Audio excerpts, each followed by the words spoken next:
Humihip ng malakas ang hangin ng dagat mula sa rehiyon ng Visayas, dala ang maalat na amoy na likas dito.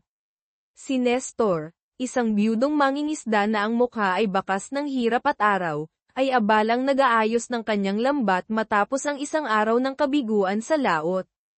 Tahimik na nakahimpil sa dalampasigang puting buhangin ang kanyang lumang bangka, isang uri ng bangkang may outriggers. Napabuntong hininga siya, ang isipan ay puno ng pag-aalala sa kanyang batang anak na si Mateo na naghihintay sa bahay, at sa mga utang na unti-unting bumibigat. Habang papalayo na siya, isang mahina at malungkot na iyak ng sanggol ang sumabay sa alon ng dagat. Nagulat si Nestor, sinundan ang tunog hanggang sa isang kumpol ng mga batong may lumot. Sa pagitan ng mga ito ay isang sanggol na babae, nangingitim sa lamig ngunit humihinga pa. Nataranta si Nestor, agad niyang inalis ang kanyang sira-sirang kamiseta at binalot ang sanggol. Sino ang makakayang iwan ng isang inosenteng sanggol sa ganitong lugar? Nang papalayo na siya kasama ang sanggol, napansin niya ang isang malaking tabla na inanad sa baybayin.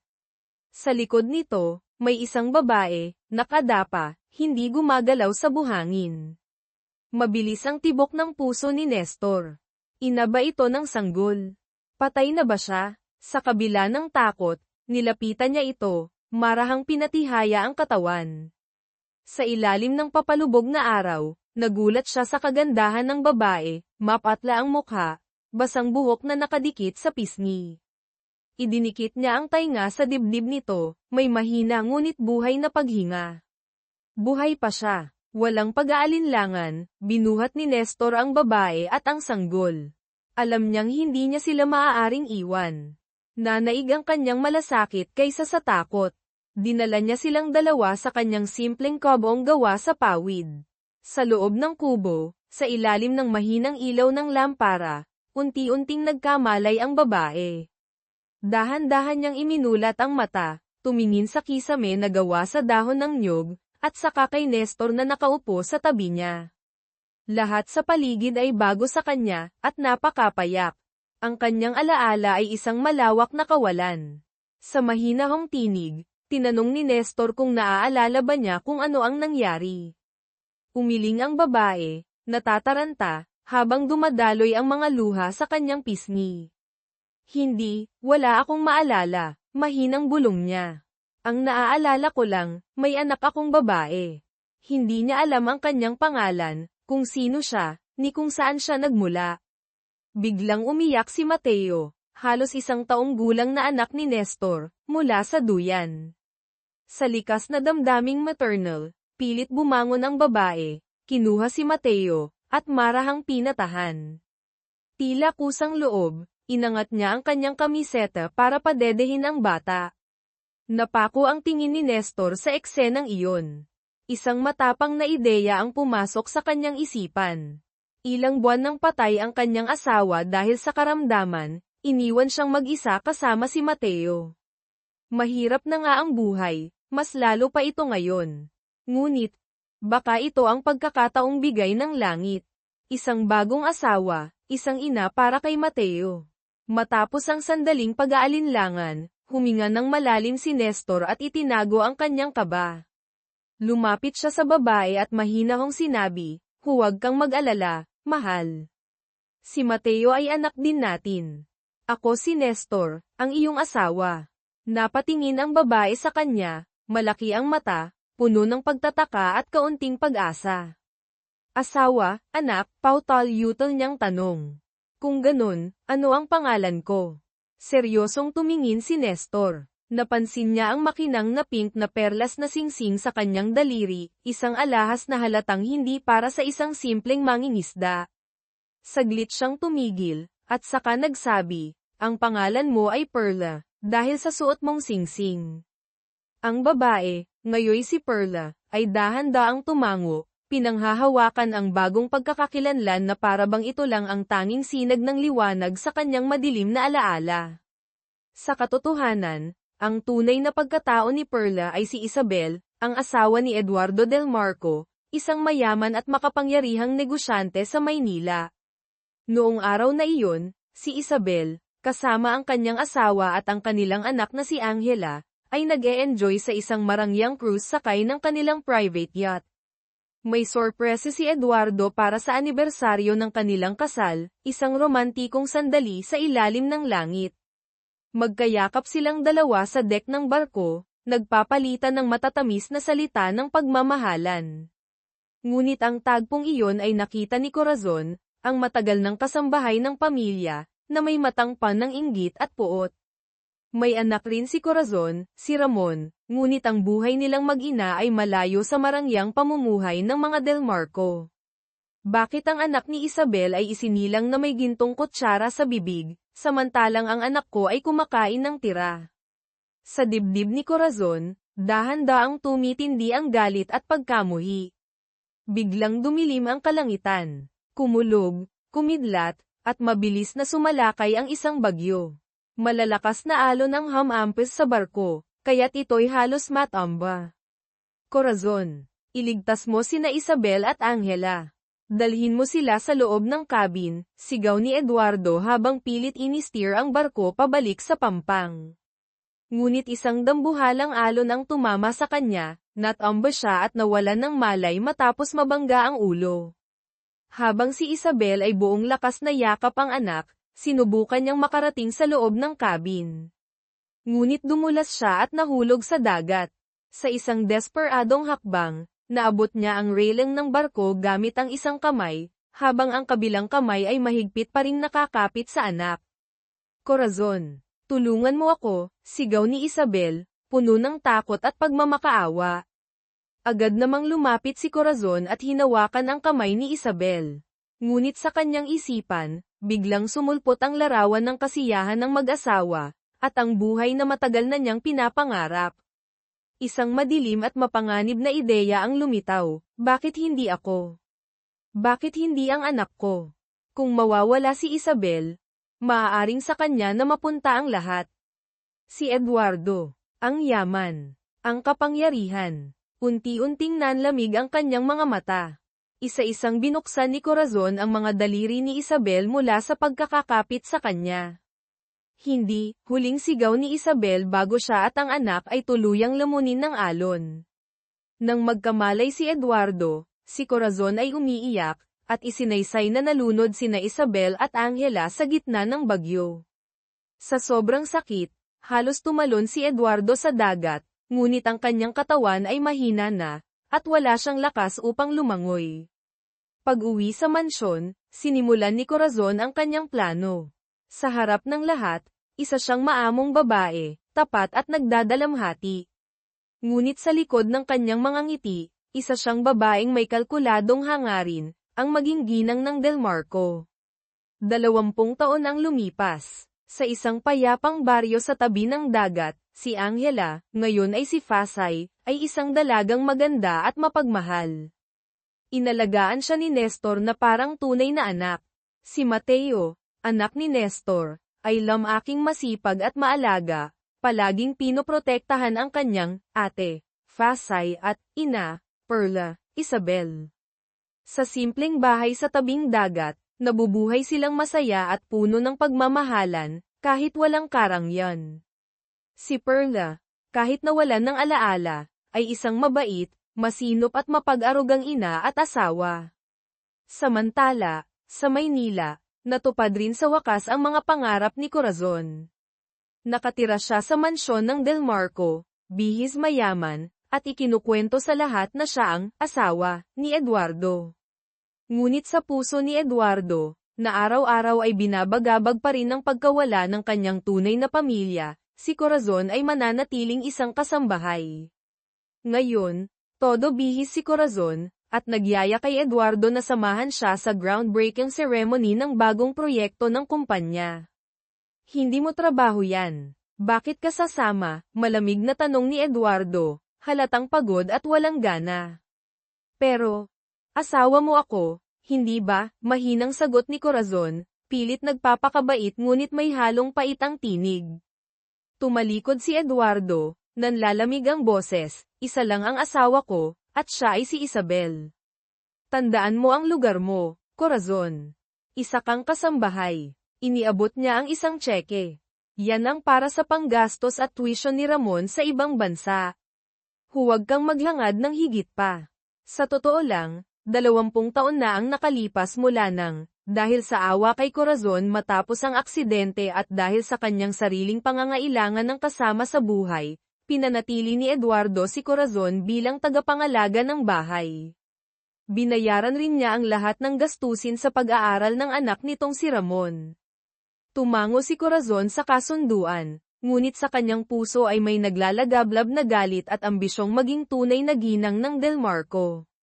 Madalas niyang ipakilala ang sarili bilang asawa ni Eduardo sa harap ng ibang tao. Hindi alam ni Eduardo na ang kanyang asawang si Isabel at anak na si Angela, na inakalang nalunod at nawala na sa dagat magpakailanman, ay namumuhay pala sa isang payak at mahirap na buhay sa isang baybaying baryo na hindi naman ganoon kalayo. Ilang taon na ang nakaraan, isang malakas na bagyo ang sumire sa bahay ng pamilya ni Nestor. Dahil sa kawalan ng pera upang ipaayos ito, napilitan si Nestor na mangutang ng 10,000 piso mula sa isang kilalang loan shark sa kanilang lugar. Ito'y sa ilalim ng 5 hanggang 6 na patakaran, isang matinding uri ng pautang kung saan kailangang bayaran ang 6 para sa bawat 5 na hiniram. Sa loob ng ilang taon, ang utang kasama ang interes ay lumobo sa 50,000 piso, isang napakalaking halaga para sa isang mangingisda. Ngayon, dumating sa kanilang bahay ang grupo ng mga maton, mga lalaking may tato, mukhang mapanganib. Sinira nila ang ilang gamit at nagsisigaw. Nestor, nasaan na ang pera? Huling araw na ngayon, sigaw ng pinuno ng grupo. Nanginginig si Nestor at nakiusap, maawa naman po kayo, wala po talaga akong ganong kalaking pera. Walang pera, sigaw ng maton. E di amin na ang bahay mong to. Bibigyan ka namin ng 3 araw pa. Kapag hindi ka pa rin nakabayad, palalayasin namin kayong lahat. Kitang-kita ni Perla, Isabel, ang pagdurusa ng kanyang asawa. Kahit wala siyang alaala, tunay ang pagmamahal na nararamdaman niya para sa kanyang pamilya. Tahimik niyang inalis ang mamahaling pink na perlas na singsing mula sa kanyang daliri, ang tanging alaala ng kanyang nakaraan, at iniabot ito kay Fasay, Angela. Fasay, ibenta mo ito. Tulungan mo ang ama mo sa pagbabayad ng utang. Bulong ni Perla. Halos may luha na sa mata. Sina Fasay at Mateo, walang karanasan sa ganitong bagay, ay pumunta sa tanging tindahan ng alahas sa kanilang bayan. Ang may-ari ay si Ginoong Santos, isang tusong lalaki. Nang makita niya ang singsing, kumislap agad ang kanyang mga mata. Alam niyang ito'y napakahalaga, ngunit dahil mukhang inosente at mahirap ang 2 bata, nagpanggap siyang wala itong gaanong halaga. Ordinaryo lang itong singsing. Mukhang kupas na ang perlas. Pero sige na nga, bibilhin ko ng 25,000 piso. Aniya, natuwa sina Fasay at Mateo. Akala nila sapat na ito kahit paano. Ngunit pag-alis nila, agad inilagay ni Santos ang singsing sa loob ng salamin ng tindahan, may bagong presyo, 300,000 piso. Pagka-uwi nila, nabigla sila sa eksenang bumungad sa kanila, binubugbog si Nestor ng mga maton. Tay, sigaw ni Fasay, agad tumakbo at niyakap ang ama para ipagtanggol ito. Nandito na po ang pera. Pwede po bang kalahati muna, sabay abot ng supot ng pera. Kinuha ng lider ang pera, binilang, at ngumiti ng may panunuya. Ganito lang, hindi sapat, pero sige, pambayad na lang sa interes. Ang utang ay utang pa rin. Itinutok niya ang mata sa bangkang pag-aari ni Nestor. Yang bangka nyo, kukunin namin bilang collateral. Bayaran nyo na lang para mabawi. Pagkatapos, tuluyan nilang hinayla ang bangka paalis. Pagkatapos ng lahat, galit at takot ang naramdaman ni Nestor nang malaman na ibinenta ng anak ang singsing. Bakit mo yun ibinenta? Sino nagsabi sa'yo? Galit niyang tanong. Natatakot siyang makilala ang pagkatao ni Perla kung makarating ang singsing sa maling kamay. Umiiyak na sagot ni Fasay, Pa, sorry po. Akala ko mahalaga lang iyon kay nanay. Babawiin ko po iyon, mangangako ako. Tumayo si Mateo sa tabi ng ate niya. Tutulungan ko si ate. Magtatrabaho rin ako. Ngunit si Perla ay ngumiti ng mahina at niyakap silang dalawa. Huwag kayong mag-alala, mga anak. Magluluto ako ng pandesal. Ibebenta natin sa palengke. Kaya natin to. Napaluha si Nestor habang pinagmamasdan ang kanyang pamilya. Hindi niya akalaing ang kasinungalingan niya sa loob ng 20 taon ay magdadala ng ganito kasayang pamilya. Ngunit ngayon, mas determinado siyang itago ang sikreto na iyon habang buhay. Upang makatulong sa pagbayad ng utang, nag-apply si Fasay bilang kasambahay sa bagong bukas na resort malapit sa kanilang lugar. Ang hindi nila alam, ang may-ari ng resort ay si Eduardo Del Marco, ang tunay na ama ni Angela. Si Eduardo ay may malubhang sakit sa huling yugto ng kanser. Dahil alam niyang kaunti na lamang ang natitirang panahon, pinili niyang magpahinga sa lugar kung saan sila huling naging masaya ni Isabel, umaasang muling maramdaman ang kapayapaan. Kinabukasan, dumating si Eduardo sa resort kasama si Corazon, na matagal nang umaastang asawa niya, at ang kapatid niyang si Tita Elena. Naglakad si Eduardo patungong baybayin gamit ang tungkod. Nang marating niya ang hagdan pababa sa buhangin, hindi sinasadyang nalaglag ang kanyang tungkod. Dumaan si Fasay na nakasuot ng uniforme ng staff. Agad siyang lumapit, pinulot ang tungkod at inabot ito kay Eduardo. "Sir, ang tungkod niyo po. Mag-ingat po kayo." Natuwa si Eduardo at kinuha ang kanyang wallet para bigyan ng tip ang dalaga. Ngunit magalang na tumanggi si Fasay. "Hindi na po, sir. Responsibilidad ko po ang mag-alaga sa mga bisita." Napatingin si Eduardo sa kanya. Ang kanyang ngiti, mata, at kabutihang loob ay may kakaibang pamilyar na pakiramdam. Hindi niya alam na ang dalagang ito ay ang anak na matagal na niyang hinahanap, si Angela. Pag-uwi galing trabaho, masiglang ibinahagi ni Fasay sa pamilya ang nangyari. "Yung amo ko, sobrang yaman, pero mukhang malungkot po siya, Nay. Naawa ako sa kanya." Habang naghahanda si Perla, Isabel, ng hapunan, narinig niya ang sinabi ni Fasay at sumagot siya, "Anak, hindi nabibili ng pera ang tunay na kaligayahan. Ang isang pamilyang nagmamahalan ang siyang tunay na kayamanan." Tumango si Fasay. "Opo, Nay. Mas pipiliin ko pa ring mamuhay ng simple basta masaya, gaya ng pamilya natin." Ngunit habang nakikinig si Nestor sa usapan ng kanyang anak, nakaramdam siya ng matinding pag-aalala. Ang mayamang lalaking iyon, may kaugnayan kaya siya sa nakaraan ni Perla. Kinabukasan, nakita ni Fasay si Eduardo na nakaupo mag-isa sa tabing dagat, tila tulala habang pinagmamasdan ang mga alon. Nag-aalala siya na baka may masamang iniisip ang matanda, kaya't agad siyang lumapit. "Sir, ayos lang po ba kayo? Delikado pong mag-isa rito." Magalang niyang tanong. Malungkot na ngumiti si Eduardo. "May kong. Anong kakaibang damdamin ng pamilyaridad ang muling bumalat sa kanya habang nakatingin sa dalaga. Gusto sana niyang kunin ang luma niyang larawan ng pamilya sa wallet at ipakita sa dalaga, bilang pagbabahagi ng kanyang kalungkutan. Ngunit biglang dumating si Ramon, anak ni Corazon.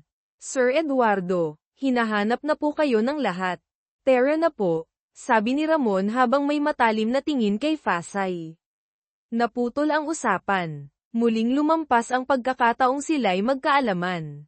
Sa reception area, galit na galit si Corazon habang sinisigawan si Mr. Reyes, ang manager ng resort, at ang mga staff. "Ano ba tong klase ng serbisyo ninyo? Kilala nyo ba kung sino ako?" Biglang dumating si Ramon, kasunod sina Eduardo at Fasay na nakaalalay kay Eduardo. Nang makita ni Corazon na hawak ni Fasay ang braso ni Eduardo, agad siyang napuno ng selos. Hindi na siya naghintay ng paliwanag at ibinuhos ang galit kay Fasay. "Ikaw, sinong nagbigay ng karapatang lumapit sa kanya, ha? Isang hamak na staff lang." "Tama na," sigaw ni Eduardo, na ikinagulat ni Corazon. "Tinulungan lang ako ni Fasay. Anong karapatan mong sigawan siya?" Napaurong si Corazon at agad nagpanggap na mahinahon. Pasensya na, nag-aalala lang ako sa kalagayan mo. Hayaan mo akong alalayan ka papunta sa kwarto. Hindi na kailangan, malamig na sagot ni Eduardo habang inaalis ang kamay ni Corazon. Gusto kong si Fasay ang mag-alaga sa akin. Habang papalayo sina Eduardo at Fasay, galit na galit si Corazon. Hindi siya papayag na maagawan ng isang probinsya ng katulad ni Fasay.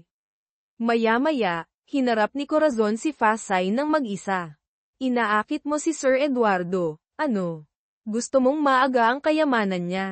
Ginagawa ko lang po ang tungkulin ko. Mahirap man kami, hindi kami kailanman magnanais ng bagay na hindi amin, mahinahong sagot ni Fasay, kahit kinakabahan sa loob. Talaga bang paniniwalaan ka? Pangungot siya ni Corazon. Hindi na siya pinatulan ni Fasay at tumalikod na, pero agad niyang nabunggo si Ramon. Oh, andito pala ang masipag nating empleyado. Ani Ramon na may bahid ng pang-aalipusta. Siguro hindi ka naman talaga masama. Baka gusto mo lang ng tip. O baka inaakit mo si Sir Eduardo para makuha mo ang mana, ha? Tumawa siya ng mapanukso. Kung ako sa'yo, bilisin mo. Nasa huling yugto na ng cancer si Sir Eduardo, hindi na siya magtatagal. Hindi nakapagsalita si Fasay sa tindi ng galit at pagkasuklem. Talagang, like mother, like son. Tumalikod siya, pinipigilan ang sariling maiyak. Sa kabilang banda, si Ramon ay pumasok sa silid ng kanyang ina. Makinig ka. Tigilan mo na ang ilusyon mong mapupunta sa'yo ang lahat ng yaman ni Sir Eduardo. Hindi ka niya mahal. Mabuhay ka na lang sa sarili mong paraan. Hindi, sigaw ni Corazon. 20 taon kong binigay sa bahay na to. Hindi ako aalis nang wala ni isang kasing. Karapatan ko ang lahat ng yan. Hindi nila alam, si Eduardo ay nakatayo sa likod ng pinto, tahimik na nakikinig sa kanilang usapan. Ang mukha niya ay puno ng pagkadismaya at galit. Samantala, si Perla, Isabel, ay patuloy na gumagawa ng maraming pandesal para ibenta ni Fasay at Mateo sa palengke tuwing umaga. Isang araw, habang minamasa ang harina sa kusina, napuno ng bango ang paligid. Ang sarap po ng pandesal ninyo, Nay. Kasing sarap ng tinapay sa resort, masayang puri ni Fasay. Sino po ang nagturo sa inyo gumawa ng ganyan? Napatingin si Nestor na noon ay nagpapakulo ng tubig sa kalan. Kinabahan siya, baka maalala ng asawa ang nakaraan. Ngunit ngumiti lamang si Perla. Hindi ko na maalala, anak. Baka kusa ko lang natutunan. Agad na nagpalusot si Nestor. Fasay, halika't samahan mo akong tingnan ang lambat. Hinailan niya ang anak palabas ng bahay, at sa muling paglingon sa asawa, kita sa kanyang mga mata ang halong takot at pagmamahal. Hindi nagtagal, natapos ang masarap na pandesal. Habang nag-aayos, may naisip si Fasay. Pwede ko po kayang bigyan si Sir Eduardo. Mukhang malungkot siya palagi, sabi ng mga tao, nawala raw ang asawa at anak niya sa isang trahedya sa dagat na to rin daw po. Hindi alam ni na Perla at Fasay na sila mismo ang nawawalang asawa at anak ni Eduardo. Parang natigil ang tibok ng puso ni Nestor. Naalala niya ang araw na iniligtas niya sina Perla at Angela sa dalampasigan. 20 taon, parehong dagat, parehong kwento. Hindi kaya, ngunit may kakaibang kaba na sumiksik sa kanyang dibdib. Pagdating sa resort, dala ni Fasay ang isang bilaw ng pandesal para kay Eduardo. Ngunit habang dumaraan siya sa lobby, hinarang siya ni Corazon. Anong dala mo? Tanong ni Corazon na may panlalait sa tono. Pandesal po, ginawa po ni inay. Gusto ko pong bigyan si Sir Eduardo, magalang na sagot ni Fasay. Biglang kinuha ni Corazon ang bilaw at ibinagsak ito sa sahig. Nagkalat ang maiinit pang pandesal sa marmol.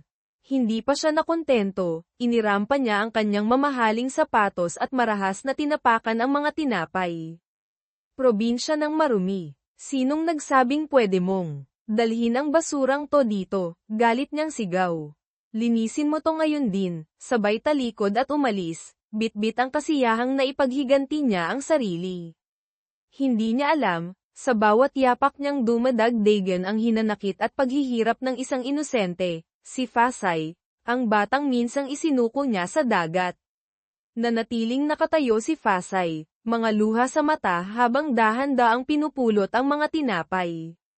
Hindi siya kailanman nagnanais ng kahit anong hindi para sa kanya, ngunit tila siya pa rin ang laging tinatapakan. Pagtalikod ni Phasay matapos maglinis, nagbago ang kanyang anyo ng mukha. Upang makuha ang loob ni Eduardo, si Corazon mismo ang naghanda ng isang tray ng magarbong merienda at dinala ito sa kanyang silid. Subalit si Eduardo, na narinig ang pag-uusap ni Corazon at Ramon noong nakaraang gabi, ay batid na ang tunay na pagkatao ng babae. Sa malamig na kilos, itinapon niya sa sahig ang tray ng pagkain. Tama na, Corazon. Tigilan mo na ang pagpapanggap. Alam ko na ang gusto mo. Gusto mo lang makakuha ng bahagi sa ari-arian ko, hindi ba? Plastic ka, mariing sambit ni Eduardo, litaw ang pagkapuot sa kanyang pagod na mukha. Umalis siyang galit at tinungo ang balkonahe. Habang pinagmamasdan ang papalayong si Eduardo, mahigpit ang pagkakakuyom ng kamao ni Corazon. Sa kanyang isipan, sana'y mamatay na lamang si Eduardo upang tuluyan na niyang makuha ang lahat ng kayamanan. Si Fasay naman ay nagtatangkang itapon ang mga sirang pandesal. Habang pinagmamasdan niya ang mga tinapay na ginawa ng kanyang ina na ngayoy wasak, napuno siya ng lungkot ngunit napilitang ilagay ito sa basurahan. Bigla, isang aroganteng boses ang narinig sa kanyang likuran. Hoy, ikaw dyan, magtimpla ka ng isang tasa ng kape, Barako, utos ni Ramon bago ito tumalikod nang hindi man lang siya tiningnan. Galit man, pinili ni Fasay na huwag kontrahin ang anak ng babaeng amo. Ipinagluto niya ng kape si Ramon at dinala ito sa pool area kung saan abala ito sa mga papeles. Habang naglilinis ng mesa malapit roon, biglang umihip ang malakas na hangin at natangay ang mga dokumentong hawak ni Ramon papunta sa pool. Naku po, sigaw ni Fasay. Hindi na nag-isip, tumalon siya sa tubig at isa-isang pinulot ang mga papel na palutang-lutang. Basa na ang kanyang uniforme. Pasensya na po. Kasalanan ko po. Ako na po ang bahala. Papatuyuin ko po ng maayos ang lahat ng ito, halos mangiyak-ngiyak na sabi niya.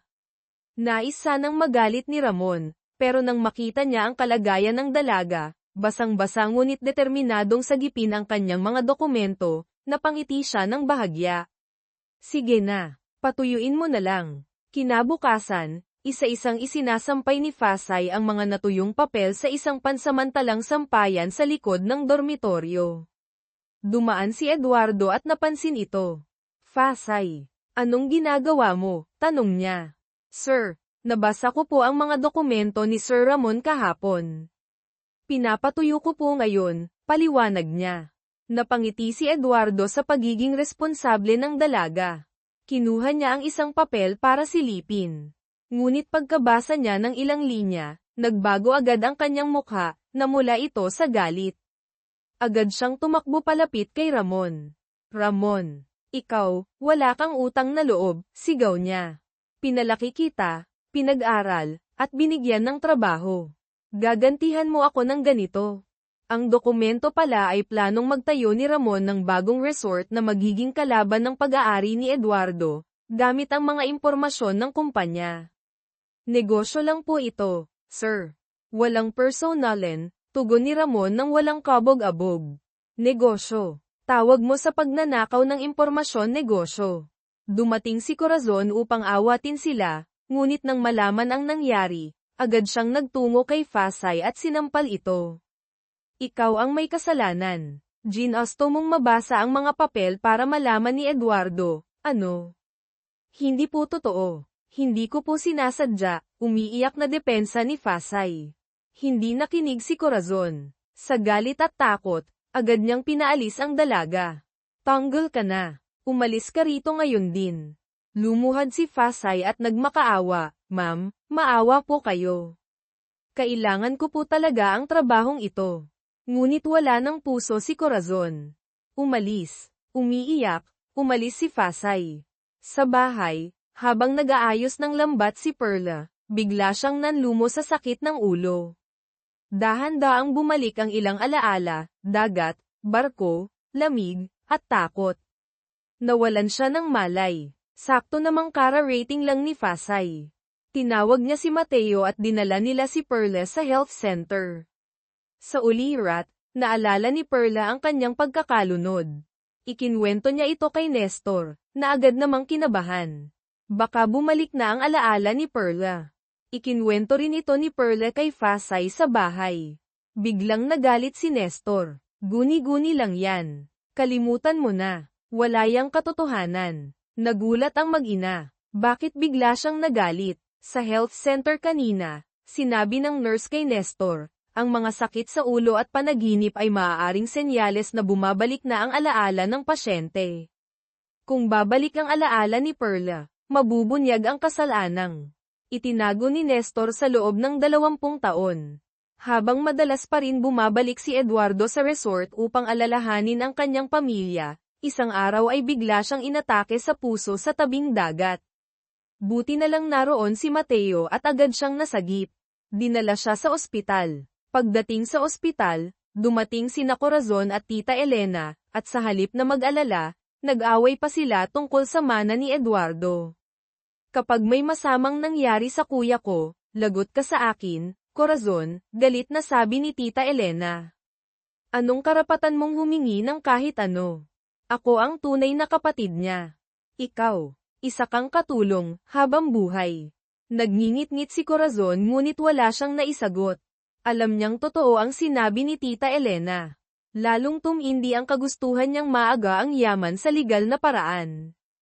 Hindi nagtagal, nagkamalay si Eduardo sa kanyang pribadong silid sa ospital. Agad na pumasok si Corazon, kunwaring nag-aalala at palangiti. Kasunod din si Tita Elena. Hindi pa naman ako patay, bakit ba kayo ang ingay-ingay? Mahina ngunit pagod na tugon ni Eduardo. Kuya, ako na lang ang mag-aalaga sa'yo, ani Corazon ng may lamang. Hindi pwede, mabilis na tugon ni Tita Elena. Ang kuya ko, ako lang ang may karapatang magbantay sa kanya. Nang makita ni Eduardo na muling mag-aaway ang dalawa, ipinikit niya ang kanyang mga mata at itinataas ang kamay.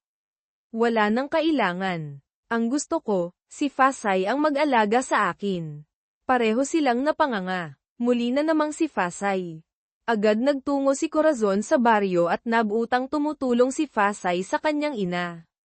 Sinabi niya nang may panunumbat, ang galing mo ha. Hindi ko alam kung anong gayuma ang ginamit mo pero nahulog si Eduardo sa bitag mo.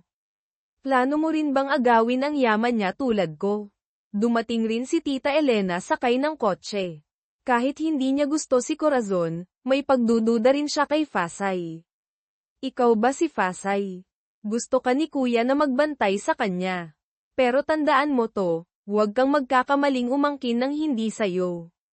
Hindi kita palalampasin. Kahit natakot at nasaktan, pumayag si Fasay dahil sa utang na loob kay Eduardo at dahil sa kailangan niyang magbayad ng utang. Sa ospital, may sensinang inalagaan ni Fasay si Eduardo. Napansin niyang palaging malungkot ang mga mata nito, ngunit may kakaibang lamang tuwing siya'y tinitingnan. Nagtanong siya ng maingat, Sir, bakit po ako ang pinili ninyong mag-alaga sa inyo? Napabuntong hininga si Eduardo. Kapag nakikita kita, parang gumagaan ang pakiramdam ko. Hindi ka katulad ng kapatid ko o ni Corazon na puro pera lang ang iniisip. Ikaw ay paalala ng anak kong nawala. Hindi niya alam, ang kaharap niya ay ang mismong nawawalang anak niya. Sa bahay, ikinwento ni Mateo sa kanyang ama ang tungkol sa pagiging personal nurse ni Fasay kay Don Eduardo. Sabi ni ate, huwag ko raw muna ipaalam sa inyo para hindi kayo mag-alala. Nabigla si Nestor. Nataranta siya sa pag-aakalang baka gawin ni Fasay ang isang bagay na ikakahiya ng pamilya, o mas masahol pa, na baka masabi niya ang tungkol kay Perla. Galit at balisa, hinatak niya si Perla at nagmadaling pumunta sa ospital.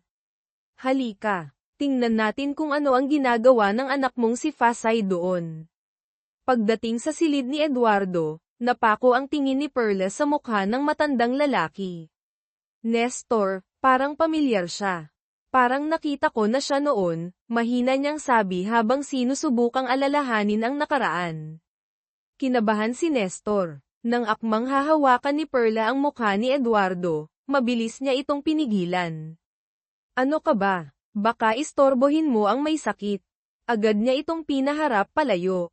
Biglang gumalaw si Eduardo. Sino? Sino yan? Mahina niyang tanong. Lalong naramdaman ni Perla ang kakaibang koneksyon. Habang si Eduardo naman ay pilit inaabot ang salamin upang masilayan ang mga bisita. Sa takot, agad na tinakpan ni Nestor ang kurtina at inilabas si Perla. Hintayin mo ako sa labas, kakausapin ko siya. At huwag na huwag kang papasok. Sa loob ng silid, hinarap ni Nestor si Eduardo. Don Eduardo, sa dami ng pwede ninyong kuning nurse, bakit anak ko pa? Mariin niyang tanong, binigyang diin ang salitang, anak ko. Napagtanto ni Eduardo ang akala ng lalaki. Kahit pagod, ipinaliwanag niya, Mr. Nestor, wala po akong masamang intensyon. Wala po. Kaya ko po piniling si Fasay ay dahil siya ay nagpapaalala sa akin ng aking nawawalang anak na babae. Nanlamig si Nestor. Naalala niya ang kwento ni Fasay tungkol sa nawawalang mag-ina ng isang mayamang lalaki. Baka ito na nga, ang asawa at anak kong babae ay nawala sa dagat, sa gitna ng bagyo. Nanlaki ang mata ni Nestor. Nanginginig na siya sa kaba. Hindi ko makakalimutan ang araw na iyon. Patuloy ni Eduardo. Ika-10 ng Enero, 1995.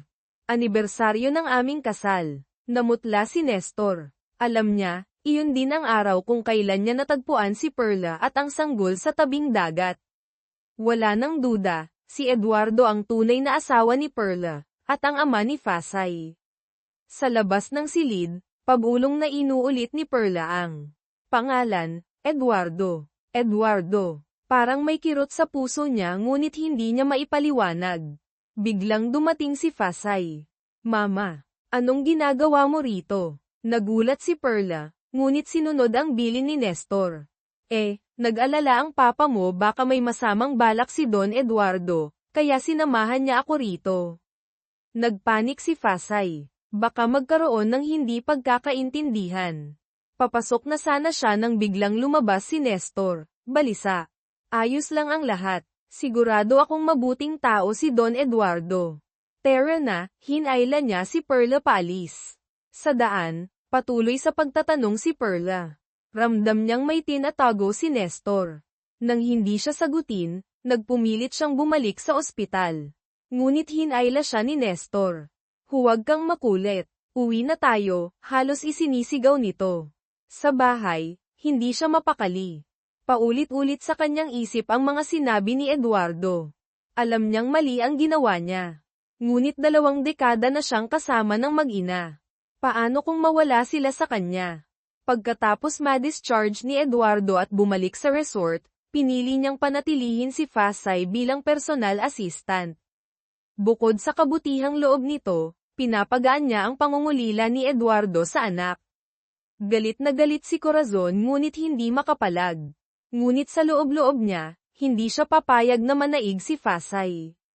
Isang hapon, inutusan ni Corazon si Fasay na kumuha ng mga panlinis at kemikal sa lumang bodega sa likod ng resort para linisin ang isang sulok na bihirang puntahan. Masunuring sumunod si Fasay. Madilim, maalikabok, at may amoy na bulok ang loob ng bodega. Puno ito ng mga lumang gamit at kemikal. Pagkapasok ni Fasay, biglang isinara at ikinandado ang pinto mula sa labas. Narinig niya ang halakhak ni Corazon. Diyan ka muna, malanding peste. Tinadyakan ni Fasay ang pinto ngunit wala ring nangyari. Sa kanyang likuran, natamba ang isang lumang estante at bumagsak ang mga bote ng kemikal. Naghalo ang mga ito at naglabas ng makapal na puting usok na may matapang na amoy, lasong kemikal. Nataranta si Fasay. Tinakpan niya ang ilong at bibig, pero mabilis siyang inubo, namula ang mata, at nawalan ng balanse. Dahan-dahan siyang napaupo sa sulok, pakiramdam niya'y lalong lumalabo ang kanyang paningin. Sa labas, itinatapon ni Corazon ang susi sa damuhan at umalis. Hindi niya alam, may nakakita pala sa kanya, ang anak niyang si Ramon. Narinig nito ang mahinang sigaw ni Fasay mula sa loob. Nagkaroon ng matinding laban sa loob ng kalooban ni Ramon. Ngunit sa huli, nanaig ang konsensya. Hinanap niya ang susi sa damuhan, binuksan ang pinto, at sinalubong siya ng makapal na usok. Agad niyang binuhat si Fasay palabas, dinala sa gripo, at binuhusan ito ng tubig. Napadilat si Fasay, nanginginig at humihikbi. Laking gulat niya nang makita si Ramon ang nagligtas sa kanya. Hindi niya alam na isa sa mga dahilan ni Ramon ay ang takot na makasuhan ang kanyang ina. Dahil sa pagkalito at lason, hindi nakita ni Fasay kung sino ang nagtulak sa kanya. Sinabi ni Ramon, siguro may naiinggit lang sayo. Mag-ingat ka rito. Pagkatapos, hinanap ni Ramon si Corazon. Ma, anong ginagawa mo? Kung hindi ako dumating, baka may patay na. Mas mabuti nga kung patay siya. Nakakainis na ang babaeng yun, sagot ni Corazon, malamig ang boses. Nabigla si Ramon sa kalupitan ng ina. Alam niyang kailangan niyang kumilos. Tama na, huwag ka nang gumawa ng masama. Ako na ang bahala para paalisin siya. Kinausap niya si Fasay at kunwaring alok ng tulong. Anong kurso mo? Baka may mahanap akong mas magandang trabaho para sa'yo sa Maynila. Ngunit tumanggi si Fasay, salamat po, Sir Ramon. Pero nangako po akong aalagaan si Don Eduardo. Nalaman ni Eduardo ang tungkol sa kahirapan ng pamilya ni Fasay, at ang pagbenta niya ng singsing ng ina para magbayad ng utang. Kaya inutusan niya si Mr. Reyes na hanapin ang singsing at bilhin ito kahit anong halaga. Paglabas ni Mr. Reyes ng resort, nasalubong niya si Tita Elena. Narinig nito ang plano at sumama sa kanya. Sa pawn shop, agad napansin ni Tita Elena ang singsing, isang pink na South Sea Pearl na may mga brilyante at platinum na setting. Tunay ito. Pero, paano napunta sa isang probinsya ng tulad ni Fasay ang ganitong klaseng alahas? Pagbalik nila sa resort, sinabi ito ni Tita Elena kay Eduardo, Kuya, sigurado akong sinungaling ang babaeng yun. Niloloko ka lang niya para sa pera. Kahit kailan hindi sila magkakaroon ng ganyang singsing. Naguluhan si Eduardo. Isang pink na perlas, may brilyante, platinum, bulong niya. Bigla siyang napatayo. Elena, dalhin mo ako roon. Pagbalik nila sa pawn shop, ibinalita ng may-ari, pasensya na po, sir. May babaeng bumili na ng singsing kanina. Cash. Walang iniwang pangalan. Naramdaman ni Eduardo ang matinding pagkabigo. May kutob siyang iyon ang singsing na espesyal na ipinagawa niya para kay Isabel. At sa mga sandaling ito, hawak-hawak na ni Corazon ang kapalarang singsing. Lumalabas, narinig pala niya ang usapan ni na Eduardo at Tita Elena kaya't agad siyang nagmadaling pumunta sa tindahan ng alahas upang bilhin ito bago pa man sila makarating. Pagbalik niya sa kanyang pribadong silid sa resort, nanginginig ang kamay ni Corazon habang pinagmamasdan ang singsing. Ang singsing na dapat sanay nalubog na sa dagat kasama si Isabel 20 taon na ang nakalipas, bakit bigla itong muling lumitaw? Hindi maiwasang mapuno siya ng pangamba. Kilalang-kilala niya ang singsing na iyon, isang reg along pampakasal na si Eduardo mismo ang nagpagawa para kay Isabel. Ang inggit niya noon sa kagandahan ng singsing, at sa kasiyahan ng may-ari nito, ang isa sa mga nagtulak sa kanyang itulak si Isabel sa dagat. Pwede kayang hindi namatay si Isabel. Kung totoo iyon, mawawasak ang lahat ng pinlano niya sa loob ng 20 taon. Kailangang pagbayaran niya ang kanyang kasalanan. Lalong hindi siya mapakali. Bigla niyang naalala si Fasay, ang nagbenta ng singsing. Agad niyang hinanap si Fasay at dinala ito sa isang tagong sulok. Ikwento mo sa akin. Anong itsura ng singsing na ibinenta mo? Tapat namang inilarawan ni Fasay ang singsing. Paanong nagkaroon ng ganong klase ng alahas ang nanay mo? Usisa ni Corazon habang pilit kinokontrol ang kanyang emosyon. Hindi ko rin po alam. Pero ang sabi po ng may-ari ng tindahan, peke lang daw po iyon, inosenteng sagot ni Fasay, Binanggit ang kasinungalingan ni Ginoong Santos nang bilhin ito sa murang halaga. Sa pagkarinig ng salitang, peke, lalo pang nadagdagan ang hinala ni Corazon. Pero tinanong pa rin niya, anong pangalan ng nanay mo? Perla po, sagot ni Fasay. Nang marinig ang pangalang, Perla, tila bahagyang nakahinga ng maluwag si Corazon. Isang estrangherong pangalan, baka naman nagkataon lang ang lahat. Ngunit hindi pa rin mawala sa isip ni Eduardo ang singsing. Iniutos niya kay Tita Elena na kunin ang CCTV footage mula sa tindahan ng alahas ni G. Santos. Kailangang malaman kung sino talaga ang babaeng bumili ng singsing. Kinagabihan, sinabi ni Mateo sa kanyang ama na nais niyang dalhin si Perla sa ospital sa lungsod upang ipasuri ang kanyang utak, baka sakaling may paraan upang maibalik ang alaala nito. Nagngit-ngit si Nestor. Hindi maaari. Ipinagbabawal ko. Puro panggagatas lang ng pera ang alam ng mga ospital na yan. Wala namang sakit ang asawa ko. Dahil sa matinding pagtutol ni Nestor, napaiyak si Perla. Gusto lang naman niyang malaman kung sino siya, bakit siya pinipigilan ng kanyang asawa sa paghahanap ng sarili niyang nakaraan. Tanging si Nestor ang may alam sa dahilan ng kanyang takot. Kapag bumalik ang alaala ni Perla, tuluyan na niya itong mawawala. Kinabukasan, nagtungo si Corazon sa front desk ng hotel, nagkukunwaring nagtatanong tungkol sa mga empleyado upang makita ang talaan ni Fasay. Nang mabasa niya ang pangalan ng ina nito, Perla Cruz, bahagya siyang napanatag. Eksaktong dumating si Mr. Reyes, hawak ang isang USB. Sa pagmamadali, nabangga niya ang isang bellboy at nalaglag ang USB sa sahig.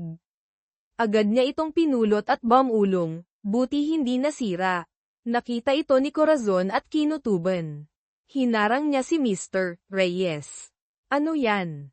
Ito po ang CCTV mula sa tindahan ng alahas.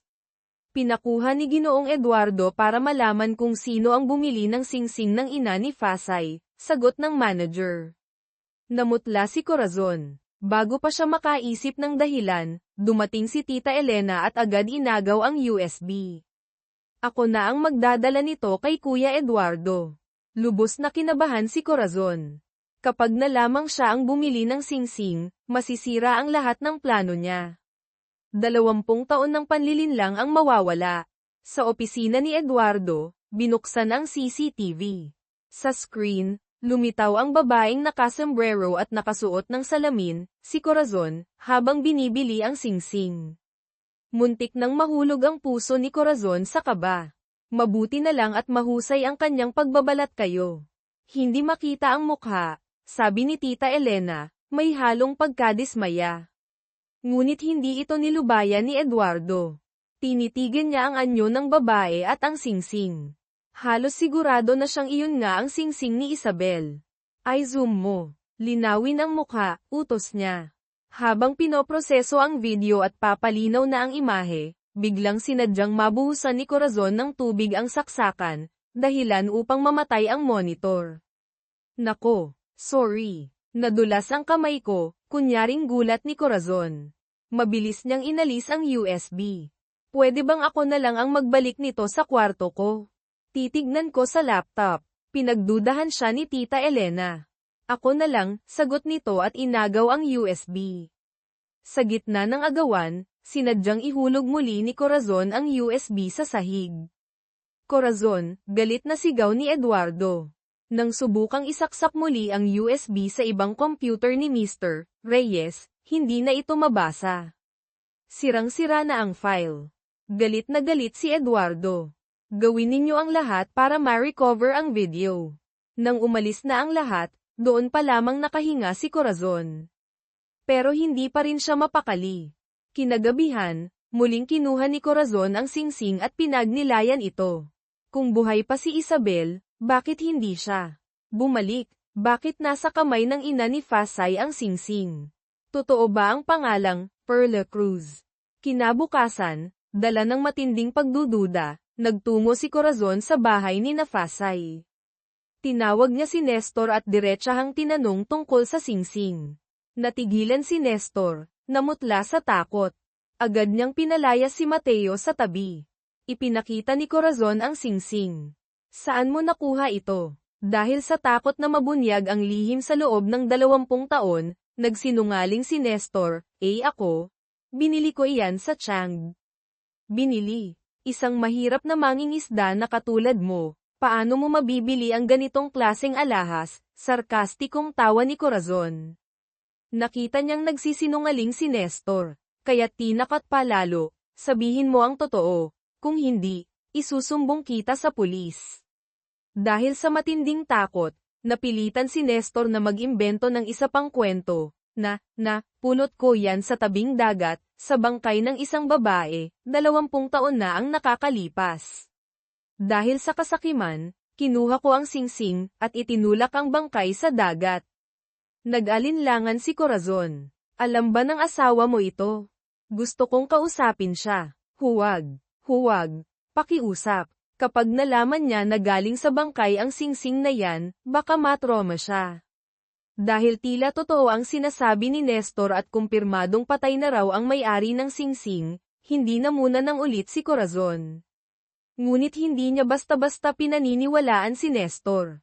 Pagkalayo niya, palihim siyang bumalik at naglakad sa likod ng bahay, umaasang matuklasan pa ang ibang impormasyon mula kay Perla. Tahimik siyang sumilip sa nakabukas na siwang ng bintana, at ang eksenang bumungad sa kanya ay nagpatigil sa kanyang paghinga. Ang babaeng nagtatagpi ng lambat sa loob ng bahay, bagamat may edad na at simple ang pananamit, ay imposibleng hindi makilala. Si Isabel Del Marco iyon. Ang babaeng akala niya ay nalunod at namatay na 20 taon na ang nakararaan. Mabilis ang tibok ng puso ni Corazon. Buhay si Isabel. Pumasok siya sa bahay at marahas na hinayla si Perla papunta sa isang sulok. Isabel, ikaw nga, buhay ka pa. Saan ka nagpunta nitong 20 taon? Bakit hindi ka bumalik? Anong binabalak mo? Sunod-sunod na tanong ni Corazon, puno ng galit at kaba. Nanlaki ang mga mata ni Perla. May halong takot at tuwa ang kanyang mukha. Ikaw, kilala mo ako. Sino ako? Pakisabi mo sa akin, sino ako? Nagmamakaawa siya habang nagkukwento, 20 taon na ang nakalipas nang mahulog ako sa dagat, at nawalan ako ng alaala. Nawalan ka ng alaala, nagulat si Corazon, saka napatawa ng malakas. Ha, nawalan ng alaala. Tila pabor sa akin ang langit. Pakiusap, sabihin mo sa akin kung sino ako, pagmamakaawa ni Perla. Biglang nagbago ang mukha ni Corazon, mula sa ngisi patungo sa pagkasama. Gusto mong malaman. Lumuhad ka at magmakaawa sa akin. Napakagatlabi si Perla sa sakit, pero nanaig ang pagnanais niyang makilala ang sarili.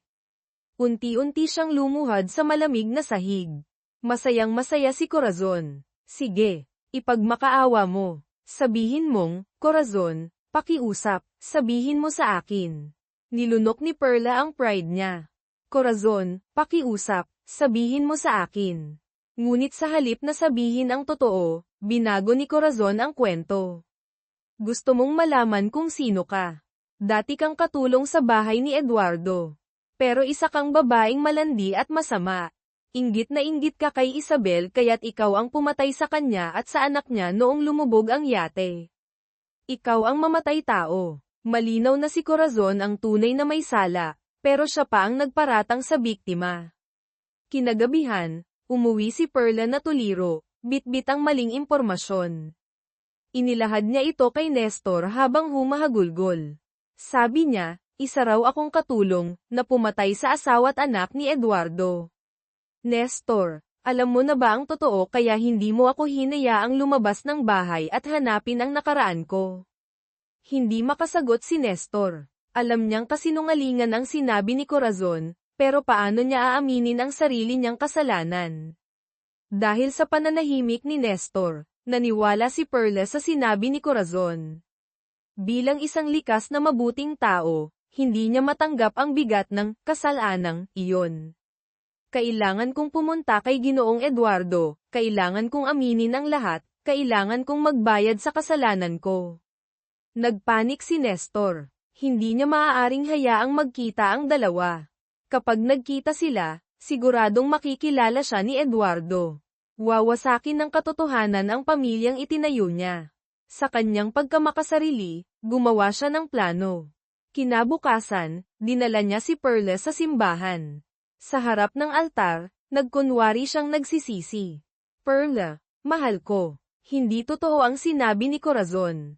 Ang totoo, ako ang may kasalanan. Imposible. Hindi ka masamang tao.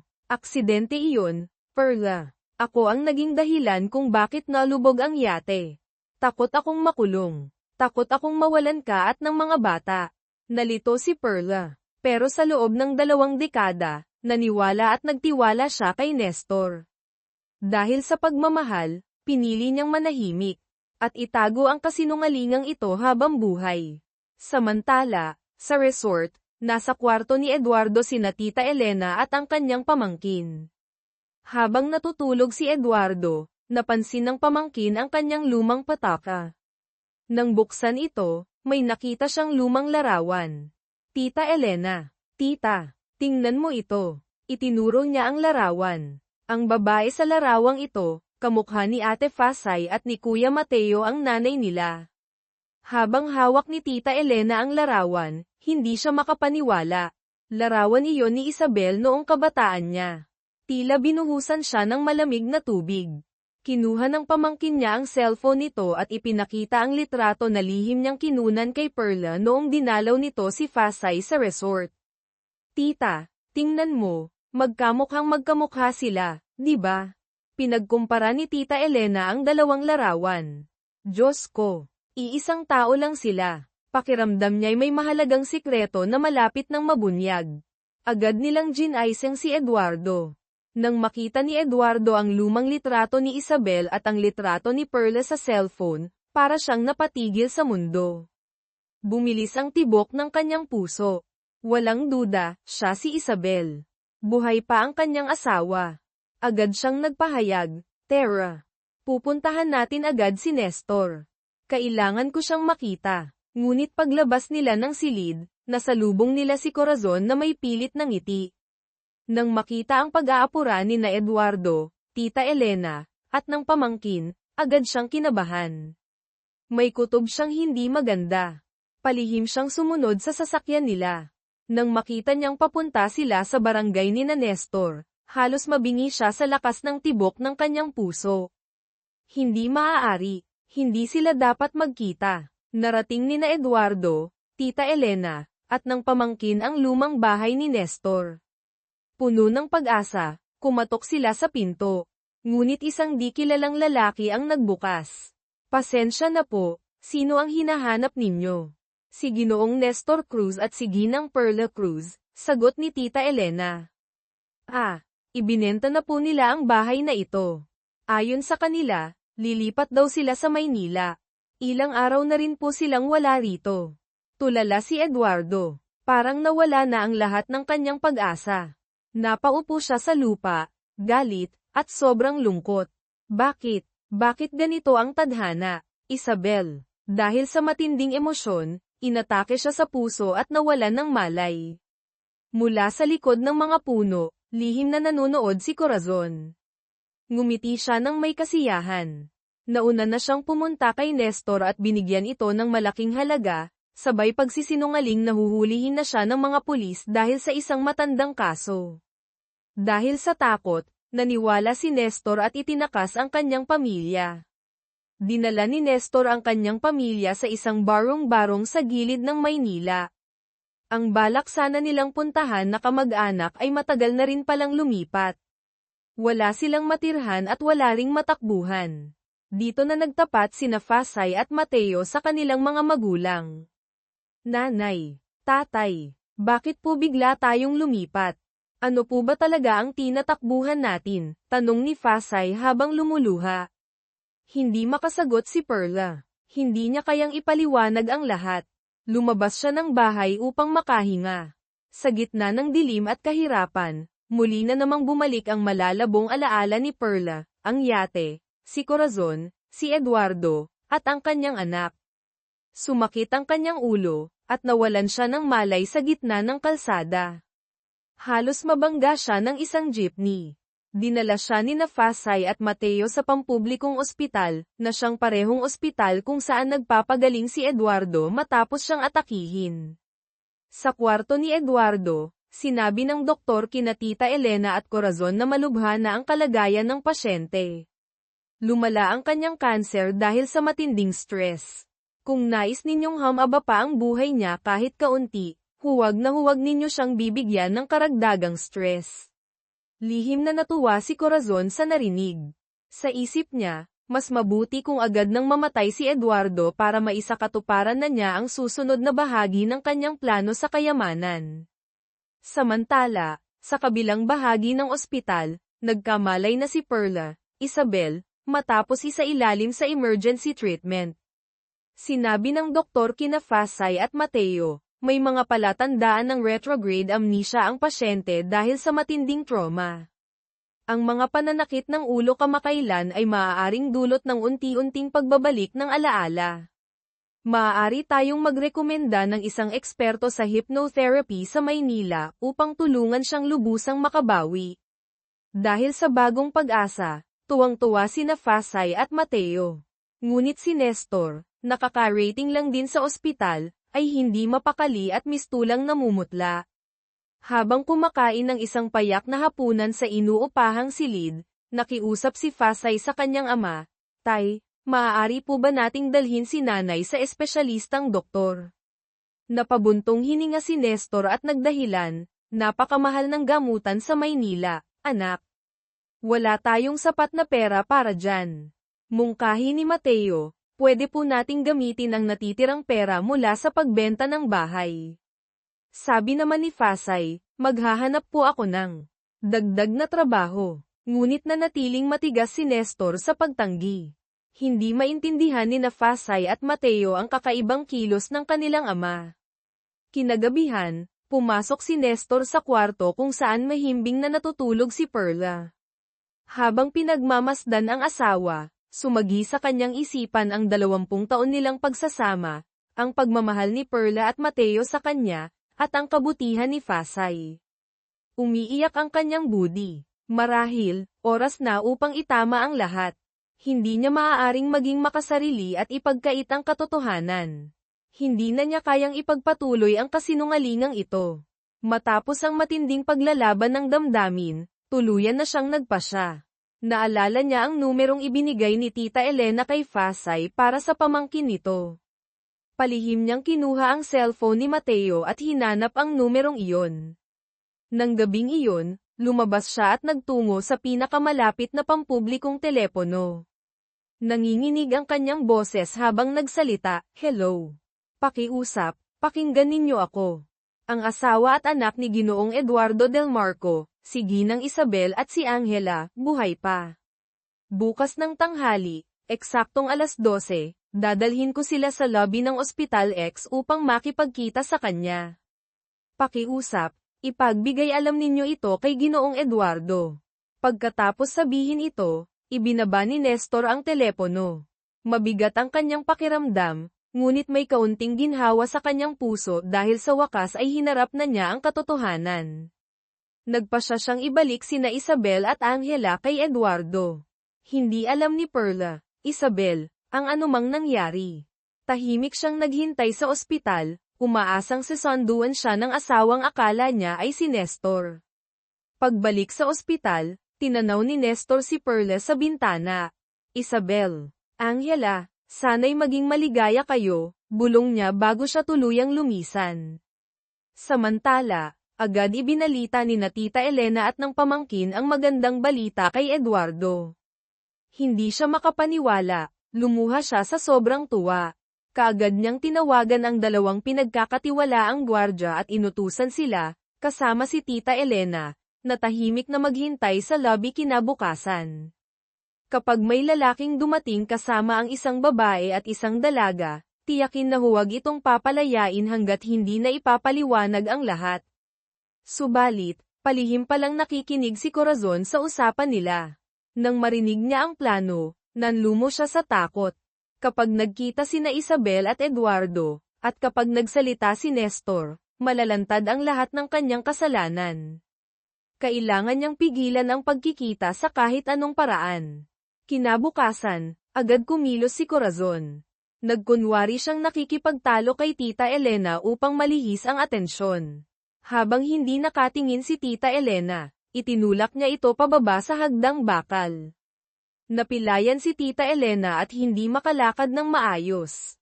Pagkatapos, nagmamadali siyang bumaba sa lobby. Nakita niya ang pamangkin ni Eduardo kasama ang dalawang gwardya. Para hindi siya makita o makilala ni Perla, sinadya niyang itulak ang isang trolley na may gamit pang ospital patungo sa dalagita. Natamba ito at nagdulot ng kaguluhan. Sa gitna ng kaguluhan, sumakay si Corazon sa elevator. Nagmadali siyang pumunta sa kwarto ni Perla at nasalubong si Mateo. Nagkunwari siyang alarmado. Mateo, bilisan ninyo. Paalisin niyo agad ang nanay mo rito. May mga pulis na paparating, isinumbong siya ni Eduardo sa kasong panlilinlang at pandaraya. Hindi alam ang buong pangyayari, nataranta si Mateo. Tumakbo siya papasok sa kwarto at ikinwento ang narinig. Natakot si Perla. Naalala niya ang akusasyon ni Corazon noon. Nanginginig ang boses niya habang tumawag kay Nestor. Nestor, tulungan mo ako. Paparating na raw ang mga pulis. Anong gagawin ko? Nagulat si Nestor sa kabilang linya. Hindi niya inasahan ang ginawang pakikialam ni Corazon. Perla, Mateo, manatili kayo sa kwarto. I-lock ninyo ang pinto. Pupunta ako dyan ngayon din. Nais niyang ipagtanggol si Perla at linawin ang lahat. Ngunit trahedya ang sumunod. Habang nagmamadaling tumatawid sa kalsada upang sumakay ng habol-habol pabalik sa ospital, hindi napansin ni Nestor ang paparating na truck.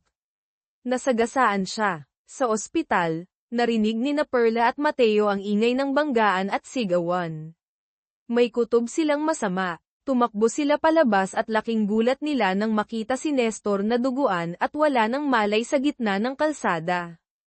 Samantala, sa lobby, matagal nang naghihintay sina Tita Elena, ang pamangkin, at ang mga gwardya. Walang dumating. Nagkunwaring inosente si Corazon. Nilapitan si Eduardo na halatang balisa at sabay sabing, "Sabi ko na nga ba, may nagbibiro lang sayo." Nadismaya si Eduardo. Napalungkot siya at sinabing, "Dalhin mo na ako pabalik sa kwarto." Ilang minuto pa lang siyang umaalis, dumating ang ambulansya na may sakay na walang malay na si Nestor, sa parehong ospital. Sa kabutihang palad, naligtas si Nestor pagkatapos ng operasyon, pero nanatili siya sa coma. Kinabukasan, bumalik sina Fasay, Angela, at Perla, Isabel, sa ospital para dalawin si Nestor ngunit gulat sila. Nang madatnang walang tao sa kama. Tinawagan agad ni Fasay si Mateo ngunit hindi sumasagot. Bago siya tuluyang mawalan ng malay, pinilit ni Nestor na magsulat ng liham sa isang papel at ipinakiusap sa nurse na ibigay kay Mateo. Sa liham na iyon, inamin ni Nestor ang lahat ng katotohanan. Si Perla ay si Isabel Del Marco, si Fasay ay si Angela Del Marco, at siya ay isang mangingisdang nakakita at nagligtas sa kanila. Umamin siyang nagsinungaling siya sa loob ng 20 taon. Nakiusap siya kay Mateo na ibalik si Perla at Angela sa tunay nilang pamilya. Matapos basahin ang nilalaman ng liham, tila nawalan ng lakas si Mateo. Hindi siya makapaniwala, napaka-imposible ng lahat. Ang ina at kapatid na minahal at iginalang niya sa loob ng 20 taon ay hindi pala tunay niyang kadugo. Tuliro siyang bumalik sa ospital. Sa harap ni na Isabel at Angela, ang dalawang pinakamamahal niyang tao na tila mawawala sa kanya, hindi niya nagawang sabihin ang totoo. Hindi niya kayang mawala sila. Kaya't nagsinungaling siya, sinabing inilipat na si Nestor sa probinsya upang makapagpahinga, at nangakong siya na ang mag-aalaga sa kanyang ina at ate mula ngayon. Bagamat napansin ni Isabel ang kakaibang kilos ni Mateo, niyakap pa rin niya ito ng mahigpit. Sa puso niya, anak pa rin niya ito. Kinagabihan, nagkamalay si Nestor sa loob ng ilang saglit. Agad siyang tumawag kay Mateo upang tanungin kung nagkita na sina Eduardo at Isabel. Ngunit muling nagsinungaling si Mateo. Hindi ko pa ibinibigay ang sulat kay Mama. Para sa akin lang siya. Hindi ko siya ipapaubaya kahit kanino. Sa harap ng katigasan ng anak, napabuntong hininga na lamang si Nestor at muling nawalan ng malay. Samantala, sa mansyon ng mga Del Marco, nakaupo si Eduardo sa wheelchair, hawak ang lumang larawan ni Isabel. Labis ang pangungulila niya. Pumasok si Corazon upang ipagpatuloy ang kanyang kunwaring pagkamaalaga. Ngunit nang makitang nananatili pa rin ang damdamin ni Eduardo para kay Isabel, tuluyan na siyang pumutok sa galit at selos. Eduardo, 20 taon akong nagsakripisyo para sa bahay na ito. Kung totoong bumalik si Isabel mo, saan mo ako ilalagay? Sigaw ni Corazon. Malamig ang sagot ni Eduardo, matagal ko nang sinabi. Isa lang ang asawa ko, si Isabel. Nagtatrabaho ka lang dito, may sweldo ka. Wala tayong utang na loob sa isa't isa. Sa matinding sakit at galit, napuno ng determinasyon ang mga mata ni Corazon. Kinabukasan, lumapit siya kay Ramon. Anak, kailangan kong kumuha ng mahusay na abogado. Gusto kong ayusin ang dokumento para sa mana mula kay Ginoong Eduardo.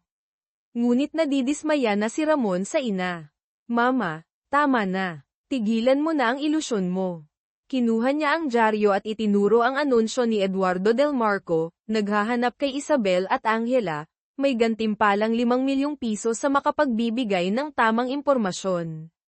Kita mo, kapag buhay ang mag-ina niya, wala kang makukuha kahit isang kasing. Ngunit hindi basta sumusuko si Corazon. Alam niyang sa ganitong halaga, lalabas ang katotohanan. Kailangan niyang maagapan ito. Dahil sa desperasyon, nagsimula siyang maglagay ng unti-unting lason sa pagkain at inumin ni Eduardo. Walang kulay, walang amoy, at mabagal ang epekto. Dahil si Corazon ang laging naghahatid ng pagkain, hindi nagduda si Eduardo. Hindi niya inakalang ang babaeng itinuring niyang kasambahay at tagapag-alaga sa loob ng 20 taon ay isang halimaw. Sumunod, muling lumapit si Corazon sa isang abogado. Ipinaliwanag ng abogado na kung buhay sina Isabel at Angela, sila ang legal na tagapagmana. Kung patay na sila, si Tita Elena ang susunod sa linya. Wala si Corazon sa listahan. May paraan ba para ako ang maging tagapagmana ng lahat? Tanong niya. Nag-alinlangan ang abogado. Isa lang ang paraan, kailangang may legal na testamento si Ginoong Eduardo na nagsasaad na ikaw ang tagapagmana. Sa narinig, nakaisip ng masamang plano si Corazon, gagawa siya ng pekeng testamento. Nang marinig ito, natakot ang abogado at tumangging tumulong. Pagbalik sa bahay, nagsimula ng magpraktis si Corazon ng pirma ni Eduardo. Sa tulong ng lason, unti-unting humina ang katawan ni Eduardo. Isang araw, dahil sa sobrang uhaw at hindi dumating si Corazon, pinilit niyang bumaba at pumunta sa kusina. Sa may pintuan, nakita niyang patagang naglalagay si Corazon ng puting pulbos sa kanyang tsaa. Labis ang takot ni Eduardo. Pilit siyang umalis upang humingi ng tulong, ngunit nahuli siya ni Corazon. Sa kanilang sagupaan, itinulak ni Corazon si Eduardo, dahilan upang mawalan ito ng malay. Kinabukasan, pinalayas ni Corazon ang lahat ng kasambahay sa bahay upang mapanatili ang kanyang lihim. Sa kanyang pagliligpit, may isang hardinirong matagal nang naninilbihan ang nakaramdam ng lungkot. Sinipa niya ang isang basurahan at laking gulat niya nang makita ang maraming papel na may pirma ni Eduardo, paulit-ulit na isinulat. Napansin niyang kainahinala ito, kaya lihim niya itong dinala kay Tita Elena. Pagkakita sa mga papel, napasigaw si Tita Elena. Diyos ko! Ginagaya ni Corazon ang pirma ng kapatid ko. Gagawa siya ng pekeng testamento.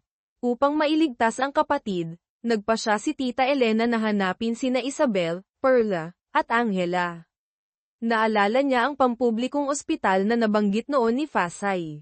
Nagpunta siya roon at nahanap ang inuupahang silid ni na Isabel, Angela, at Mateo.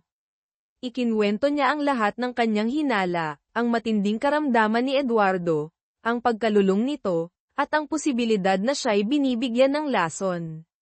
Ipinakita niya kay Isabel ang mga lumang larawan ng pamilya, ng mansyon, at mga alaala nila. Habang tinitingnan ni Isabel ang mga larawan at hawak ang mga alaala ng nakaraan, tila sisabog ang kanyang ulo sa sakit.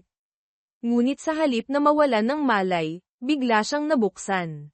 Ang mga alaala ay bumalik, parang baha, ang masayang pamilya, ang trahedyang biyahe sa yate, ang bagyo, ang pagtataksil ni Corazon na nagpanggap na tutulong ngunit iniwan siya sa dagat. Sa sandaling iyon, naglaho ang katauhang Perla. Sa kanyang lugar, muling bumangon si Isabel Del Marco, wasak ang puso, ngunit puno ng galit. Naalala na niya ang lahat, at alam na niya kung sino ang kanyang tunay na kaaway. Samantala, nagkamalay na rin si Nestor matapos ang matagal na koma. Bagamat nanghihina pa, hindi siya mapakali. Tumakas siya mula sa ospital at bumalik sa mansyon ng Del Marco upang ibunyag ang katotohanan.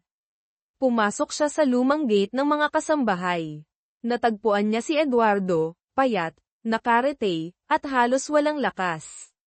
Sa hirap ng kanilang pag-uusap, naikwento ni Eduardo na siya'y nakakulong at nilalason ni Corazon. Nagpa siya si Nestor na iligtas ang dating amo. Ngunit nang pilit nilang lumabas, muling natamba si Eduardo dahil sa panghihina.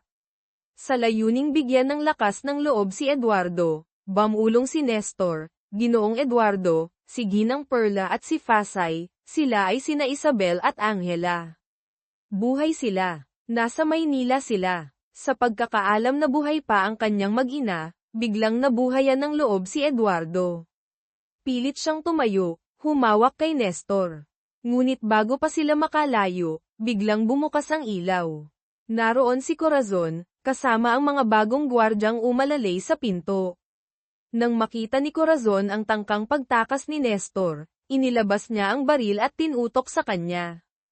Umalis ka na rito kung gusto mong mabuhay. Dahan-daang lumabas si Nestor. Subalit sa kanyang isipan, may plano siyang agawin ang baril. Nang akmang gagalaw siya, pinaulanan siya ng bala ni Corazon. Tinamaan siya sa dibdib at bumagsak habang nakatingin kay Eduardo, puno ng pagsisisi. Upang maitago ang krimen, ipinahakot ni Corazon ang bangkay ni Nestor sa isang ilog sa labas ng Maynila. Kinabukasan, napansin ni Ramon ang kakaibang kilos ng ina. Nakakita siya ng tuyong dugo sa sasakyan. Nang tanungin niya si Corazon, kung ano iyon, nagsinungaling ito.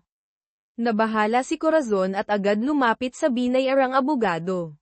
Ipinakita niya ang pekeng huling habilin na may pirma ni Eduardo at hiniling na pirmahan ito bilang testigo. Nang hilingin ng abogado na makita si Eduardo upang tiyakin na kusang loob ang testamento, dinala siya ni Corazon sa mansyon.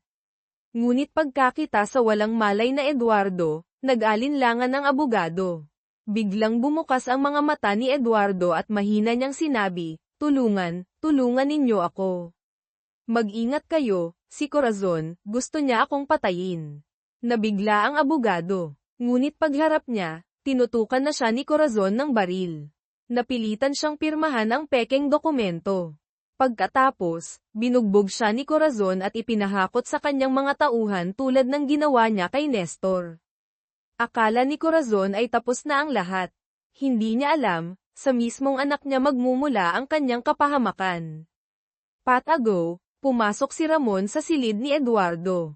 Narinig niya ang mahinang tinig ng matanda, Ramon, tulungan mo ako. Ang nanay mo, gusto niya akong patayin. Nabigla si Ramon. Hindi siya makapaniwalang ang sariling ina niya ay nagawang pumatay para sa pera. Upang ayusin ang lahat, itinakas niya si Eduardo habang wala si Corazon at dinala ito sa isang pribadong ospital kung saan may kakilala siya. Nang bumalik si Corazon, wala na si Eduardo. Nang tanungin niya ang mga gwardya, sinabi nilang dinala ni Ramon si Eduardo sa ospital. Hindi sinagot ni Ramon ang tawag ng ina. Sa bagong ospital, matapos gamutin at alisin ang lason, unti-unting bumuti ang kalagayan ni Eduardo. Subalit ayon sa doktor, dahil sa komplikasyon at cancer, malapit na ang katapusan ni Eduardo. Nagising si Eduardo at kinausap si Ramon. Ramon, hanapin mo sila, si Isabel at si Angela, gusto ko silang makita bago ako mawala. Sumunod agad si Ramon. Pumunta siya sa inuupahang bahay nila Isabel at Angela. Tita Isabel, Ate Angela, tawag niya, puno ng pagsisisi. Buhay si Ginoong Eduardo. Gusto niya kayong makita. Nagulantang ngunit natuwa ang mag-ina. Ngunit si Isabel ay nag-alinlangan. Sa loob ng 20 taon, naging asawa siya ni Nestor. Paano niya haharapin si Eduardo? Tita, mahina na po si Ginoong Eduardo. Kaunti na lang po ang oras niya, pakiusap ni Ramon. Nagpa siya si Isabel. Kailangan niyang harapin si Eduardo. Ngunit sa hindi inaasahan, nakaabang si Corazon sa labas ng apartment. Habang nauuna si Isabel, nilapitan siya ni Corazon mula sa likod at pinatumba gamit ang panyo na may gamot pampatulog. Nawalan ng malay si Isabel at isinakay sa isang sasakyang naghihintay. Nabahala sina Angela at Ramon. Sa sahig, nakita nila ang wallet at polvoron na hawak ni Isabel. Alam ni Ramon kung sino ang may kagagawan. Sumakay siya agad sa kotse at sinundan si Corazon. Dinala ni Corazon si Isabel sa isang bangin malapit sa dagat, tulad ng lugar kung saan siya itinulak noon. Binuhusan niya ng tubig si Isabel hanggang magising ito. Isabel, bakit hindi ka pa rin namamatay? Sigaw ni Corazon habang nakatutok ang baril. Corazon, bakit mo ako galit na galit? Ano ang kasalanan ko sa iyo? Tanong ni Isabel. Wala kang kasalanan. Pero ang pagkakamali mo, buhay ka pa. Ang lahat ng kayamanan ni Eduardo, para lang sa akin, sabay putok ng baril. Tinamaan si Isabel sa balikat at bumagsak sa gilid ng bangin. Paputok na sana muli si Corazon nang biglang dumating sina Ramon at Angela. Mama, tama na, sigaw ni Ramon. Tinutukan ni Corazon sina Ramon at Angela. Ngunit sa kaguluhan, nilundag siya ni Isabel at hinayla. Nahulog sila pareho sa gilid ng bangin. Agad tumakbo sina Ramon at Angela. Nahawakan ni Angela ang kamay ng ina, ngunit si Corazon ay nakabitin sa paa ni Isabel. Angela, hilahin mo ako, sigaw ni Isabel. Bitawan mo ang nanay ko, sigaw ni Angela kay Corazon. Kung mamamatay ako, isasama ko kayo, sigaw ni Corazon at hinayla si Isabel pababa. Sa huling sandali, kinuha ni Ramon ang malaking bato at inihampas sa kamay ni Corazon. Sa huling hiyaw niya, nahulog siya sa bangin at tinangay ng alon. Tapos na ang kasamaan. Nailigtas nila si Isabel at dinala sa ospital. Pagkatapos gamutin, dinala sina Isabel at Angela kay Eduardo. Nang bumukas ang pinto ng silid, hindi napigilan ni Isabel ang luha nang makita ang asawa. Bumukas ang mga mata ni Eduardo. Nakita niya ang mukha ni Isabel, ngunit sigurado siya. Isabel, ikaw nga, Eduardo. Ako ito, lumuluha si Isabel habang hinahawakan ang kanyang kamay. Sa sandaling iyon, tila huminto ang oras. 20 taon ng pagkakawalay, 20 taon ng pighati, at 20 taon ng paghihintay ay nagtapos sa isang emosyonal na muling pagkikita. Si Angela, Fasay, ay nakatayo sa tabi nila, hindi mapigil ang lumuha habang pinagmamasdan ang muling pagtatagpo ng kanyang mga magulang.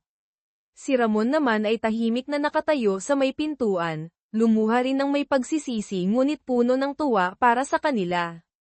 Ang mga huling araw ni Eduardo ay dumaan sa piling ni na Isabel at Angela. Bagamat lalong nanghihina ang kanyang katawan, tila naging payapa ang kanyang isipan. Ang tanging hangarin niya ay makasama ang kanyang pamilya at bumawi sa mga panahong nawala. Nais niyang magkaroon sila ng larawan bilang isang buong pamilya, isang bagay na pinangarap niya sa loob ng 20 taon. Sa larawan, nakaupo si Eduardo sa kama, hawak ang kamay ni Isabel na nakaupo sa tabi niya. Si Angela ay nakatayo sa likod nila, yakap ang mga balikat ng kanyang mga magulang. Bagamat may bahid ng pagod ang kanyang ngiti, ang mga mata ni Eduardo ay puno ng kasiyahan at kaganapan. Sa larawan, makikita ang isang pamilyang buo, kahit sa maikling sandali lamang. Pagkatapos ng pagkuha ng larawan, naramdaman ni Eduardo ang pag-alis ng kanyang huling lakas. Hinaplos niya ang mukha ni Isabel, may mga matang puno ng pangungulila. Isabel, Angela, mahal ko, Kayong dalawa, ang kanyang mga huling salita. Bumagsak ang kanyang kamay. Pumanaw si Eduardo Del Marco sa mga bisig ng kanyang asawa at anak. Pagkatapos ng libing ni Eduardo, isinapubliko ang tunay niyang huling habilin, ang pekeng testamento ni Corazon ay agad nawala ng bisa. Ipinamana niya ang lahat ng kanyang ari-arian sa kanyang pinakamamahal na asawang si Isabel at sa anak na si Angela. Si Isabel, na ngayon ay opisyal na may-ari ng Del Marco Group, ay nagpas siyang hindi na muling mamuhay sa anino ng nakaraan. Kasama ang kanyang anak na si Angela at si Mateo, na itinuring pa rin niyang tunay na anak, nagsimula silang muli. Gumamit sila ng bahagi ng kayamanan upang tulungan ang mga mamamayan sa lumang baryo ng mga mangingisda na naging tahanan nila sa loob ng 20 taon. Nanatiling simple at taos-puso si Angela, Fasay. Pinili niyang mag-aral ng business administration upang matulungan ang kanyang ina sa pagpapatakbo ng kumpanya at pagtupad sa mga adhikain ng kanyang ama para sa kabutihan ng marami. Si Mateo, bagamat nabigla sa katotohanan tungkol sa kanyang pinagmulan, ay natutong tanggapin ito. Patuloy siyang naging mapagmahal na anak at kapatid kina Isabel at Angela. Ang kanilang relasyon, bagamat hindi batay sa dugo, ay pinatibay ng 20 taon ng pagmamahalan at sakripisyo. Si Ramon naman, matapos tumstigo laban sa mga kasalanan ng kanyang ina, kahit patay na si Corazon, ay nagdesisyong iwan ang Maynila. Nagtungo siya sa isang malayong lugar upang magsimula ng bagong buhay at itama ang kanyang mga pagkakamali. Nagtapos ang kwento ng isang mangingisda, ng isang nawalan ng alaala, at ng isang batang nawawala sa puso ng maraming sakit at luha. Ngunit may pag-asa at paghilom. Ipinapaalala ng kanilang kwento na sa kabila ng pagsubok, kasamaan, at kapalarang mapanlinlang, ang pag-ibig, kabutihan, at katotohanan ang siyang mananaig. Sa dalampasigan ng Visayas, kung saan nagsimula ang trahedya, nagsilang muli ang isang bagong kinabukasan kung saan ang pagmamahal ng pamilya, kahit dumaan sa unos, ay mananatiling matatag.